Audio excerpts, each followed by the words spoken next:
താഴ്മയാണ് ഒരു മനുഷ്യന്റെ മഹത്വം എന്ന് പറയുന്നത്.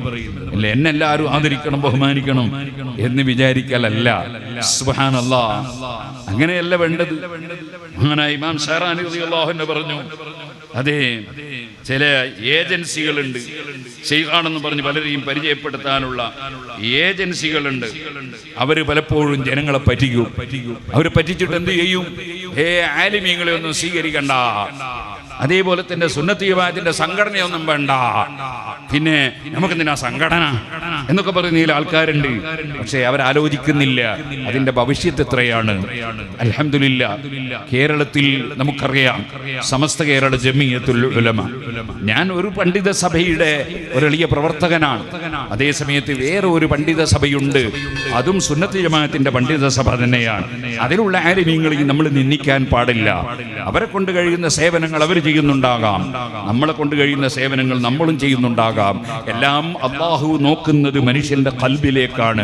ഇഖ്ലാസോടെ ചെയ്യുന്ന പ്രവർത്തനങ്ങളാണോ അതിന് പ്രതിഫലം ഉണ്ടാകും. ഇഖ്ലാസ് ഇല്ലാതെ സ്ഥാനവും മാനവും കിട്ടാനാണോ അതിനനുസരിച്ച് അല്ലാഹുവിൻ്റെ അടുക്കൽ അതുണ്ടാകും. അത് ഏത് സംഘടനയിൽ പ്രവർത്തിച്ചാലും ഇഖ്ലാസാണ് ഏറ്റവും പ്രധാനം.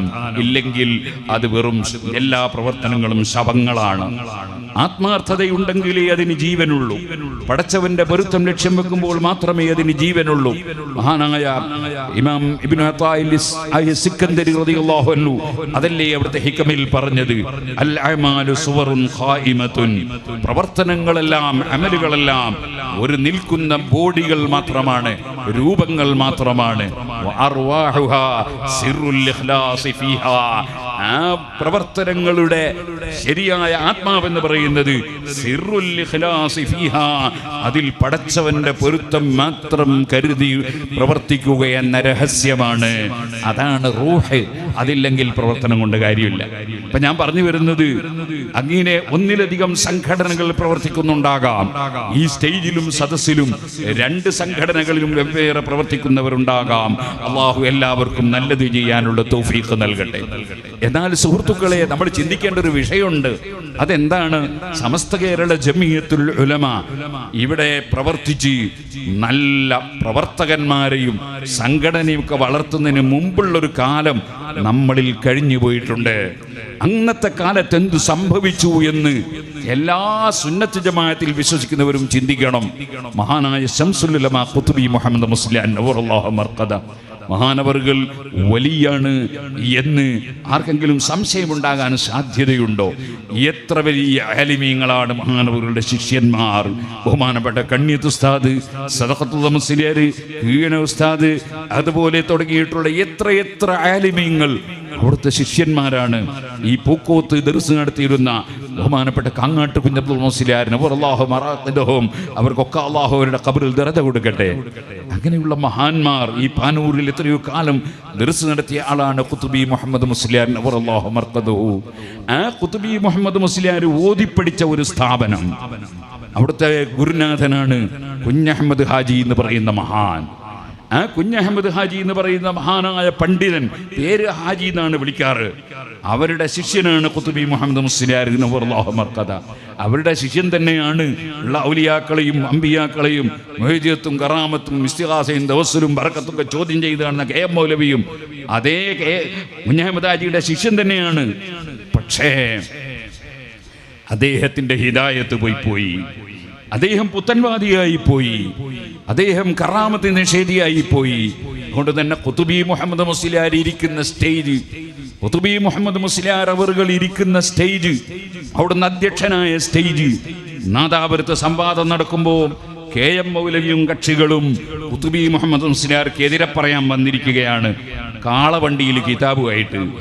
അവിടെ നിന്നാണ് പിന്നെ ലാത്തങ്കത്തി കറാമത്തുൽ ഔലിയായി, ഔലിയാക്കളെ കറാമത്ത് മരണം കൊണ്ട് നിന്ന് പോവില്ല എന്ന് പറയുമ്പോൾ അത് വായിക്കുമ്പോൾ അതൊന്ന് രഹസ്യമാക്കി വായിച്ച് ആളുകളെ പറ്റിക്കാൻ നോക്കിയപ്പോൾ നാദാപുരത്തെ വലിയ മുദരിസായിരുന്ന ബഹുമാനപ്പെട്ട തർക്കണ്ടി അബ്ദുറഹ്മാൻ മുസ്ലിയാർ നവറല്ലാഹു മർഖദഹു അതിനെ പിടികൂടി ചോദ്യം ചെയ്തത്. അതൊക്കെ വലിയ സംഭവങ്ങളാണ്. ഇൻഷാ അല്ലാഹ് നമ്മുടെ സമസ്ത കേരള ജമിയത്തുൽ ഉലമയുടെ 100ാം വാർഷികത്തോടനുബന്ധിച്ച് അങ്ങനത്തെ ഒരുപാട് ചരിത്രങ്ങളൊക്കെ പുറത്ത് വരാനുണ്ട്. അപ്പോൾ ചെറുപ്പക്കാർക്കൊക്കെ അത് വായിച്ചു പിടിക്കാം. ഇപ്പോൾ ഞാൻ അതിലേക്ക് കടന്ന് സംസാരിക്കുന്നില്ല. പറഞ്ഞു വന്നത്, ആ ഖുത്ബി മുഹമ്മദ് മുസ്ലിയാർ അവர்கள் ഓതിപ്പടിച്ച ഒരു സ്ഥാപനം, ഖുതുബി മുഹമ്മദ് മുസ്ലിയാരെ ശേഷം ദർസ് നടത്തി മഹാനായ മർഹൂം കണ്യത്ത് ഉസ്താദ് നവറല്ലാഹു മർഖദഹു മഹാനവറുകൾക്ക് ഓതിക്കൊടുത്ത സ്ഥാപനം. കണ്യത്ത് ഉസ്താദ് അവറുകൾ മഹാനായ താജുൽ ഉലമ, അതേ ബഹുമാനപ്പെട്ട താജുൽ ഉലമ അബ്ദുറഹ്മാൻ അൽ ബുഖാരി ഉള്ളാൾ തങ്ങൾക്ക് കിതാബ് ഓതിക്കൊടുത്ത സ്ഥാപനം അതാണ് വാഴക്കാട് ദാറുൽ ഉലൂം. ആ വാഴക്കാട് ദാറുൽ ഉലൂം സ്ഥാപനം ഇന്ന് ആരുടെ കയ്യിലാണ്? അത് മുജാഹിദ് ജമാഅത്ത് ഇസ്ലാമിയുടെ കയ്യിലാണ്. ഞാൻ പുല്ലൂക്കര ജമാഅത്ത് പള്ളിയിൽ പഠിക്കുമ്പോൾ എനിക്ക് കുറേ മറ്റ് മദ്ഹബുകളിലുള്ള കിതാബുകൾ നോക്കേണ്ട ഒരു അവസരമുണ്ടായി. അന്ന് പല കിതാബുകളും അവിടെ ഉണ്ടെന്ന് കേട്ടിട്ട് ഞാൻ അവിടെ പോയി താമസിച്ച് കിതാബ് നോക്കിയത് എനിക്ക് ഓർമ്മയുണ്ട്. പക്ഷേ അവിടുത്തെ മാനേജർ ഒരു ജമാഅത്തുകാരനാണ്. അദ്ദേഹത്തെ അവിടുത്തെ നമ്മളെ SSFന്റെ കുട്ടികൾ സ്വാധീനിച്ചിട്ടാണ് എനിക്ക് കിതാബ് നോക്കാൻ അവസരം കിട്ടിയത്. ഇന്നും അവരെ കയ്യിലാണ് ആ സ്ഥാപനം. അതെന്തുകൊണ്ട് സംഭവിച്ചു? പോകട്ടെ, മഹാനായ മുഹീദ്ദീൻ അബ്ദുൽ ഖാദിർ ജീലാനി ഖദ്ദസല്ലാഹു സിർറഹുൽ അസീസ് തങ്ങൾ മഹാനവറുകളുടെ അനുസ്മരണം നടക്കുന്ന മാസമാണിത്. താജുൽ ഉലമയും നൂറുൽ ഉലമയും അനുസ്മരിക്കുന്ന മാസമാണിത്. ഓ സുഹൃത്തുക്കളെ, ഞാൻ ചോദിക്കട്ടെ, മുഹീദ്ദീൻ ശൈഖ് റളിയല്ലാഹു അൻഹുവിന്റെ പേരിൽ മർഹൂം ബാഫഖി തങ്ങൾ നവറല്ലാഹു മർഖദഹു അടക്കമുള്ള വലിയ വലിയ മഹാന്മാരുടെ പ്രവർത്തന ഫലമായി കോഴിക്കോട് പാളയം മുഹീദ്ദീൻ ജുമാ മസ്ജിദ് എന്ന പള്ളി നിർമ്മിച്ചു. ആ പള്ളി ഇപ്പോൾ മുജാഹിദിന്റെ കയ്യിലല്ലേ? അതിൻ്റെ അപ്പുറത്ത് അബുൽ ഹസൻ ഷാദിലി റളിയല്ലാഹു അൻഹുവിന്റെ പേരിൽ ഷാദിലി പള്ളി നിർമ്മിച്ചു. അതിന്ന് പുത്തൻവാദിയുടെ കയ്യിലല്ലേ? ഇനി അതിൻ്റെ ഇപ്പുറത്ത് അതേ ടിപ്പു സുൽത്താൻ എന്ന് പറയുന്ന ഭരണാധികാരി ക്ലാസ് സുന്നിയായിരുന്നില്ലേ? അദ്ദേഹത്തിന്റെ പട്ടാളക്കാർക്ക് നിസ്കരിക്കാൻ വേണ്ടി പട്ടാളപ്പള്ളി നിർമ്മിച്ചു. ആ പള്ളി ഇന്ന് പുത്തൻവാദിയുടെ കൈവശത്തിലല്ലേ? അവിടെ ഒരു മുഹീദ്ദീൻ റാത്തീബ് ചൊല്ലാൻ പറ്റുമോ? അവിടെ ഒരു ഷാദിലി റാത്തീബ് ചൊല്ലാൻ പറ്റുമോ? അവിടെ ഒരു മൗലിദ് ഓതാൻ പറ്റുമോ? പോകട്ടെ, അവിടെ നിസ്കരിക്കുന്ന നിസ്കാരത്തിന് നിയ്യത്തുണ്ടോ? അവിടെ എന്തെങ്കിലും ഉണ്ടോ? എങ്ങനെ ഇത് നഷ്ടപ്പെട്ടു പോയത്? നമുക്ക് സംഘടനാശക്തി ഇല്ലാത്തത് കൊണ്ട് നഷ്ടപ്പെട്ടു പോയതാണ്. അന്ന് നമുക്ക് സംഘടനാശക്തി ഇല്ലായിരുന്നു. ഇന്നതുപോലെ എന്തേ നമ്മളെ പള്ളി നഷ്ടപ്പെടാത്തത്? കുറ്റിയാടിയിൽ 11 മഹല്ലുകളിൽ പള്ളിയും മദ്രസയും നഷ്ടപ്പെട്ടു പോയില്ലേ? ഇപ്പോഴെന്തേ ഒറ്റ നഷ്ടപ്പെടാത്തത്? അതിന്റെ കാരണം സുന്നികൾ സുശക്തരാണ്. അവർ സംഘടനാ പ്രവർത്തനം സുശക്തരാണ്. അതൊന്നോ രണ്ടോ എത്രയെങ്കിലും ആകട്ടെ, അവരൊക്കെ സംഘടനാ പ്രവർത്തനങ്ങൾക്ക് സുശക്തരാണ്. അതുകൊണ്ട് തന്നെ സുന്നത്ത് ജമാഅത്തിന്റെ ഒരു പള്ളി പഴയ കാലത്ത് പിടിച്ചതുപോലെ ഇന്ന് പിടിക്കാൻ കഴിയില്ല.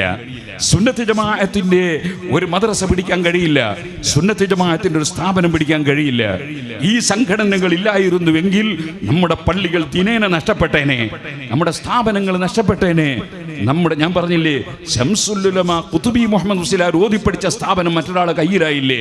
ഇന്നങ്ങനെ പോവില്ല. കാരണം അവിടെ ചോദ്യം ചെയ്യാൻ സുന്നത്ത് ജമാഅത്തിന്റെ സംഘടനയുണ്ടാകും. അതുകൊണ്ട് ഞാനിത് പറഞ്ഞു വന്നത്, ഈ വ്യാജ തരീഖത്തിന്റെ ശൈഖന്മാരായി ഏജൻസികളെ നിശ്ചയിച്ച് ജനങ്ങളെ പിഴപ്പിക്കുന്ന കക്ഷികളുണ്ട്. അബ്ദുൽ വഹാബ് ഷാറാനി തങ്ങൾ പറഞ്ഞതുപോലെ ആ കക്ഷികൾ ചിലപ്പോൾ പറയും, എന്തിനീ സംഘടന വേണമെന്നുണ്ടോ? സ്വർഗത്ത് കടക്കാൻ നമ്മളങ്ങ് നന്നായി നടന്നാൽ പോരെ, ഒരു ശൈഖ് ഉണ്ടായാൽ പോരെ? അങ്ങനെയൊന്നും മതിയാവില്ല. ഓരോ കാലഘട്ടത്തിൽ ബഹുമാനപ്പെട്ട സയ്യിദ് അവറുകൾ വരുന്നുണ്ട്. ഓരോ കാലഘട്ടത്തിലും ആവശ്യമായ ദീനീ പ്രവർത്തനങ്ങൾ നടത്തണം. അതിന് ഇന്നത്തെ കാലത്ത് സംഘടിത ശക്തിയിലൂടെ ദീനിനെ നശിപ്പിക്കുന്ന കാലമാണിത്. അവിടെ സംഘടിത ശക്തിയിലൂടെ തന്നെ ദീനിനെ നിലനിർത്തണം. അവിടെ ഞാൻ പറയാണ്, ഇങ്ങനത്തെ സദസ്സ് പലപ്പോഴും നമ്മുടെ സംഘടനയുടെ പരിപാടികളിലൊന്നും പങ്കെടുക്കാത്ത നല്ല മനുഷ്യന്മാർ ധാരാളം ഉണ്ടാകാൻ സാധ്യതയുള്ളൊരു സദസ്സാണ്.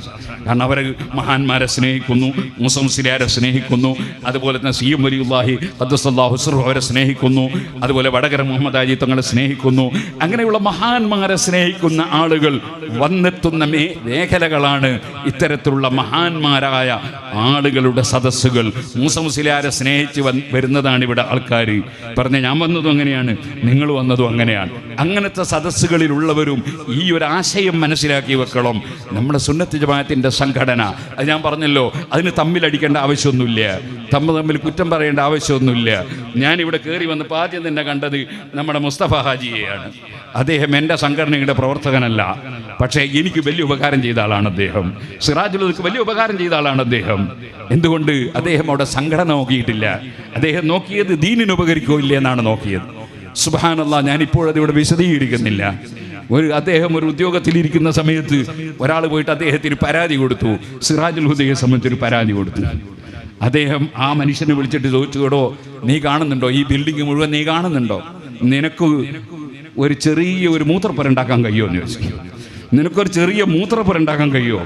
ഈ കാണുന്ന കോടിക്കണക്കിന് ഉറുപ്പികയുടെ ആയിരക്കണക്കിന് കുട്ടികൾ പഠിക്കുന്ന സ്ഥാപനം, ഈ സ്ഥാപനത്തിൽ പഠിക്കുന്നത് ആ സംഘടനയുടെ ആളുകൾ മാത്രമാണോ? അല്ലല്ലോ. എല്ലാ സംഘടനയിലുള്ളവരും പഠിക്കുന്നില്ലേ? മുസ്ലിമീങ്ങളും പഠിക്കുന്നില്ലേ? അമുസ്ലിമീങ്ങളും പഠിക്കുന്നില്ലേ? എല്ലാവരും പഠിക്കുന്നില്ലേ? ഇത് അധ്വാനിച്ചുണ്ടാക്കുന്നതല്ലേ? അങ്ങനെ അധ്വാനിച്ചുണ്ടാക്കുമ്പോൾ അതിന് ഇടങ്കോലിടാനാണോ നീ ഹർജി കൊടുക്കേണ്ടത് എന്ന് ആ ഹർജി കൊടുത്ത ആളോട് വിളിച്ചു ചോദിച്ചു അദ്ദേഹം. ഞാനിത് പറയാൻ കാരണം അങ്ങനെ ചിന്തിക്കാൻ കഴിയണം, അങ്ങനെ ചിന്തിക്കാൻ കഴിയണം. സംഘടന ഒന്നോ രണ്ടോ എത്രയെങ്കിലും ആകട്ടെ, നല്ലത് ചെയ്യുമ്പോൾ തആവനു അലൽ ബിർരി വത്തഖ്വാ വലാ തആവനു അലൽ ഇസ്മി വൽ ഉദ്വാൻ. നിങ്ങൾ നല്ല കാര്യത്തിൽ പരസ്പരം സഹകരിക്കണം, ശത്രുത ഉണ്ടാക്കുന്നതിൽ സഹകരിക്കരുത്. അതേപോലെ തന്നെ തെറ്റായ കാര്യങ്ങളിൽ സഹകരിക്കരുത്. ഖുർആൻ അങ്ങനെയാണ് നമ്മളെ പഠിപ്പിച്ചത്. ആ ഖുർആൻ അനുസരിച്ച് ജീവിക്കുന്നവരാണ് മുസ്ലിമീങ്ങൾ. അപ്പൊ നമ്മൾ പരിപൂർണ മുസ്ലിമീങ്ങളായി ജീവിക്കാനാണ് ശ്രമിക്കേണ്ടത്. ബഹുമാനപ്പെട്ട അബ്ദുൽ വഹാബ് ശാറാനി റളിയല്ലാഹു അൻഹു അതാണ് അവിടുന്ന് വിശദീകരിച്ചത്. നീ ഒരിക്കലും തന്നെ മറ്റുള്ളവർ ബഹുമാനിക്കുന്നത് കണ്ടുപെട്ടു പോകരുത്.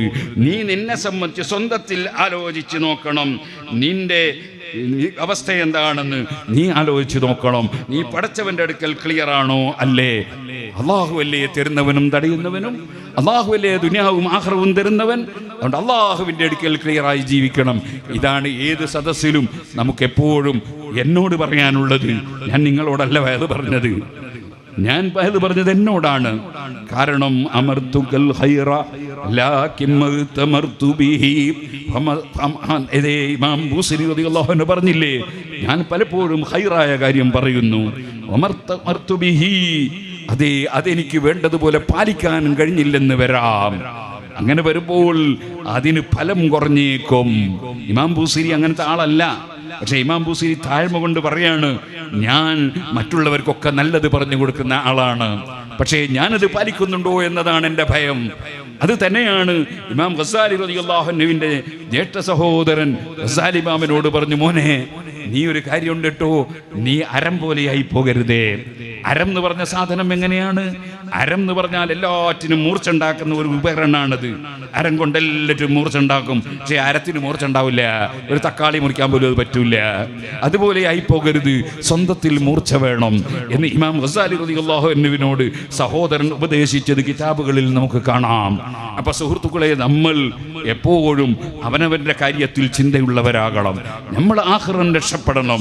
നമ്മൾ എന്തിനാണ് സാലിഹീങ്ങളെ സ്നേഹിക്കുന്നത്? നമ്മൾ എന്തിനാണ് മഹാന്മാരെ ആദരിക്കുന്നത്? നമ്മൾ എന്തിനാണ് ആലിമീങ്ങളെ ബഹുമാനിക്കുന്നത്? നമ്മൾ എന്തിനാണ് സയ്യിദന്മാരെ ബഹുമാനിക്കുന്നത്? അതെല്ലാം നമ്മൾ ആഖിറൻ രക്ഷപ്പെടാനാണ്. ദുനിയാവ് രക്ഷപ്പെടാൻ അത് ആവശ്യമില്ല. അതേ അംബാനിയും അഡാനിയൊന്നും അതേ ഔലിയാക്കളെ സ്നേഹിച്ചിട്ടല്ലല്ലോ പണക്കാരായത്. അല്ലേ അമേരിക്കയുടെ പ്രസിഡന്റ് ആയത് അമ്പിയാക്കളെയും ഔലിയാക്കളെയും സ്നേഹിച്ചിട്ടാണോ? അല്ലല്ലോ. ദുനിയാവിന് വേണ്ടിയല്ല നമ്മൾ സാലിഹീങ്ങളെ സ്നേഹിക്കുന്നത്, ആലിമീങ്ങളെ സ്നേഹിക്കുന്നത്, സയ്യിദന്മാരെ ആദരിക്കുന്നത്, നബി കുടുംബത്തെ സ്നേഹിക്കുന്നത്, മുഅ്മിനീങ്ങളെ സ്നേഹിക്കുന്നത്. നമ്മളെ സ്നേഹം അത് അല്ലാഹുവിന് വേണ്ടി. നമുക്ക് മരിക്കുമ്പോൾ ഹുസ്നുൽ ഖാത്തിമത്ത് ലഭിക്കണം. നമുക്ക് നന്നായി മരിക്കാൻ കഴിയണം.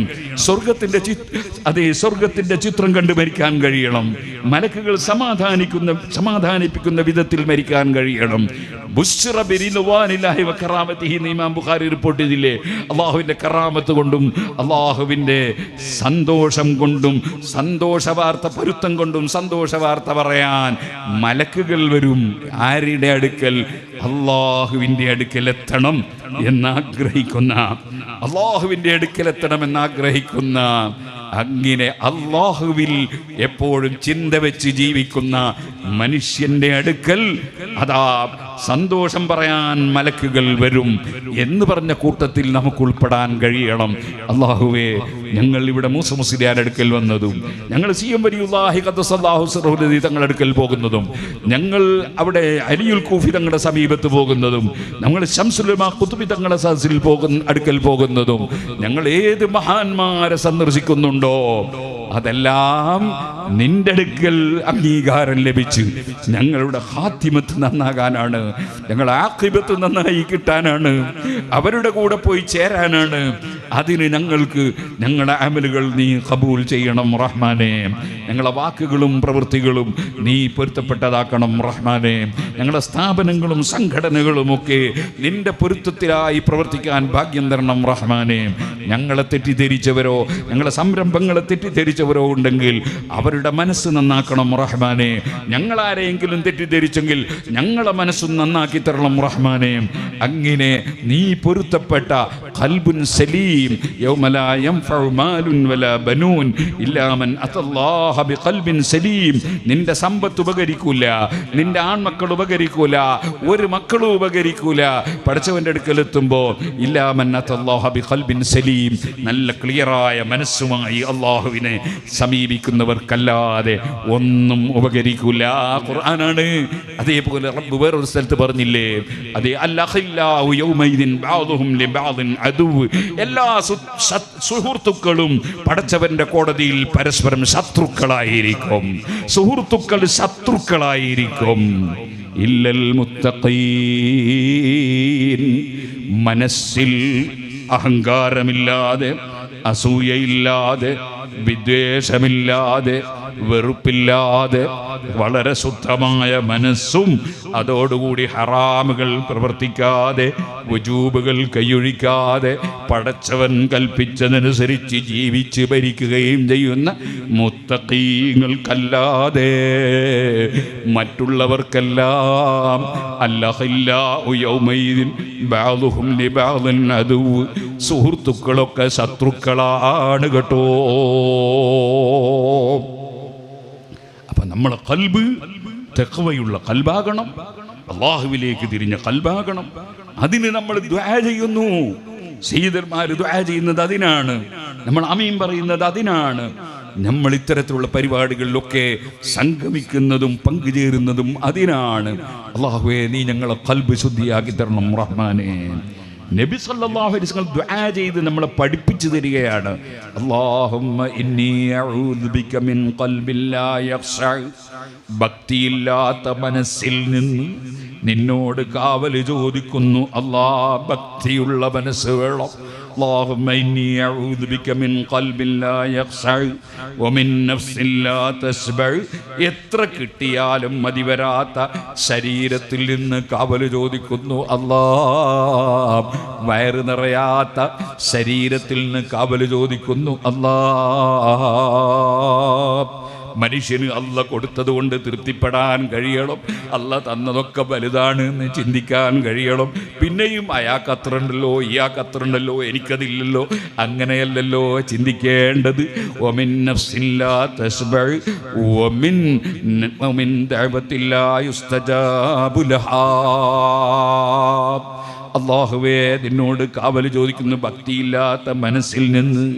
അതേപോലെ തന്നെ എത്ര കിട്ടിയാലും പിന്നെയും പിന്നെയും ദുന്യാവ് കിട്ടണമെന്ന ചിന്തയുമായി, അതേ നേരത്തെ പറഞ്ഞില്ലേ, ആ അഴുക്കിജാലിൽ നിന്ന് പെറുക്കിത്തുന്ന നായയുടെ സ്വഭാവമാണത്.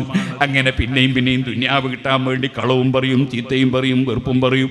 അങ്ങനെയുള്ള സ്വഭാവത്തിലേക്ക് പോകുന്നതിന് പകരം അല്ലാഹ് തന്നത് കൊണ്ട് തൃപ്തിപ്പെടാനുള്ള മനസ്സ് തരണേ അല്ലാഹ്.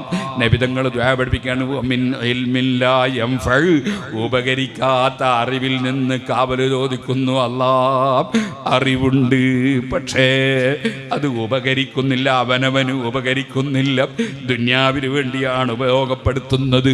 ഞാൻ പറഞ്ഞില്ലേ, അതിന് ഇൽമ് വേണമെന്നില്ലല്ലോ. അടാനിക്കും അംബാനിക്കും ഇൽമ് കിട്ടിയിട്ടല്ലല്ലോ പടച്ചവൻ പണം കൊടുത്തത്, ദുന്യാവിന് വേണ്ടിയല്ലല്ലോ ഇൽമ് ഉപയോഗപ്പെടുത്തേണ്ടത്. വമിൻ ഇൽമിൻ ലാ യൻഫഉ വമിൻ ദഅവത്തിൻ ലാ യുസ്തജാബു ലഹാ. ഉത്തരം കിട്ടാത്ത ദുആയിൽ നിന്നും നിന്നോട് കാവല് ചോദിക്കുന്നു. അല്ലാഹ്, പടച്ച റബ്ബേ, ഞങ്ങളെ ഈ സദസ്സും ഞങ്ങളെ എല്ലാ സദസ്സുകളും ഞങ്ങളെ സ്ഥാപനങ്ങളും ഉത്തരം കിട്ടുന്നതാക്കി തരണം അല്ലാഹ്. ഇവിടെ വന്നപ്പോഴും പലരും പല വിഷയത്തിനും ദുആ ചെയ്യാൻ പറഞ്ഞവരുണ്ട്. ആര് എന്ത് ഉദ്ദേശം വെച്ച് ഇവിടെ വന്നവരുണ്ടോ ദുആ ചെയ്യാൻ പറഞ്ഞവരുണ്ടോ? ഏത് കാര്യമുണ്ടോ നീ ഹൈറായത് മുഴുവനും സാധിപ്പിച്ചു തരണം അല്ലാ. ഞങ്ങളെ ഖൽബിൽ ഞങ്ങൾ ഉദ്ദേശിച്ച ഏത് നല്ല കാര്യമുണ്ടോ അത് നീ വിജയിപ്പിച്ചു തരണം അല്ലാ. നീ പൊരുത്തപ്പെടാത്ത എന്ത് കാര്യങ്ങളുണ്ടോ, ഹറാമുണ്ടോ, ഞങ്ങൾ അതിൽ നിന്ന് നീ തട്ടിത്തിരിക്കണം അല്ലാ. അതിൽ കൊണ്ടുപോയി ചാടിക്കരുത് അല്ലാ. പടച്ചറബേ, പല കേസിലും പെട്ടവരുണ്ട്, നീ അവരെ രക്ഷപ്പെടുത്തണം അല്ലാ. ജയിലിൽ കിടക്കുന്ന എത്രയോ നിരപരാധികളുണ്ട്, നീ രക്ഷപ്പെടുത്തണം അല്ലാ. ഇപ്പൊ ഇങ്ങനെ വന്നുകൊണ്ടിരിക്കുമ്പോൾ ഒരു സ്ത്രീ ഫോൺ ചെയ്തു. ആ സ്ത്രീ പറയുന്നത് എന്താണ്? 3 മക്കളുണ്ട് ഉസ്താദേ, ഭർത്താവ് എന്നെ തിരിഞ്ഞു നോക്കുന്നില്ല, എന്നെ ഇഷ്ടപ്പെടുന്നില്ല, അദ്ദേഹം ഫോണിൽ വേറെ പെണ്ണിൻ്റെ ചിത്രമാണ്, വേറെ പെണ്ണുമായുള്ള ബന്ധമാണ്. ഞാൻ കുറേ ചോദ്യം ചെയ്തു അവളെ, നീ അങ്ങനെ തെറ്റിദ്ധരിക്കാൻ പാടുണ്ടോ? അപ്പോൾ അവളിങ്ങനെ തുറന്നോരോന്ന് പറയുകയാണ്. സുബ്ഹാനല്ലാഹ്. ആരാണ്? അതും സാധാരണക്കാരനല്ല, ചിലപ്പം ബിരുദുള്ള ആളാണ്, മുസ്ലിയാരാണ് എന്നൊക്കെ പറയപ്പെടുന്ന ആളുകളെ പോലും അതേ തഖ്വ കിട്ടുന്നില്ല, ഖൽബിൽ ചിന്ത വരുന്നില്ല. ഒരു അന്യപെണ്ണിനെ കാണുമ്പോൾ കുറിച്ച് നോക്കുകയാണ്, ദുന്യാവ് കാണുമ്പോൾ ഹറാമും ഹലാലും ഇല്ല, കള്ളം പറയാണ്, അതേ വേണ്ടാത്തതിൽ ഇടപെടുകയാണ്. ഇങ്ങനെ ആയിക്കൂടല്ലോ. അങ്ങനെ വന്നാലുണ്ടോ ദുആക്ക് ഉത്തരം കിട്ടുന്നു? വമിൻ ദഅവത്തില്ലാ യുസ്തജാബു ലഹാ. ദുആക്ക് ഉത്തരം കിട്ടാൻ ഹലാലുമായി മാത്രം ബന്ധപ്പെടണം. ഹറാമുമായി ബന്ധപ്പെടുമ്പോൾ അന്നാ യുസ്തജാബു ലഹു, എങ്ങനെ ഉത്തരം കിട്ടൂന്നാണ് ഹദീസിൽ ചോദിക്കുന്നത്. അതുകൊണ്ട് സുഹൃത്തുക്കളെ, നമ്മൾ തഖ്വയിലേക്ക് മടങ്ങണം. ആ മടക്കം ഏറ്റവും ഒന്നാമതായി മടങ്ങേണ്ടത് ഈ പാവപ്പെട്ട ഞാനാണ്. അതിന് തൗഫീഖ് ഉണ്ടാകാൻ നിങ്ങളെല്ലാവരും ദുആ ചെയ്യണം. നിങ്ങളൊക്കെ എന്നെക്കാൾ നല്ല നിയ്യത്തുള്ളവരായിരിക്കും. ഈ സദസ്സിലേക്ക് വരുമ്പോൾ അല്ലാഹു നമ്മളെല്ലാവരുടെ നിയ്യത്തും നന്നാക്കി തരട്ടെ. നമ്മളെല്ലാവരെയും അല്ലാഹു കബൂൽ ചെയ്യട്ടെ. നമ്മളിൽ വീടില്ലാത്തവരുണ്ട്, അവർക്ക് അല്ലാഹു വീട് എളുപ്പമാക്കട്ടെ. വേറെ ചിലർക്ക് പലതും വാങ്ങി കിട്ടേണ്ടവരുണ്ട്, വിറ്റ് കിട്ടേണ്ടവരുണ്ട്, അല്ലാഹു എളുപ്പമാക്കി തരട്ടെ.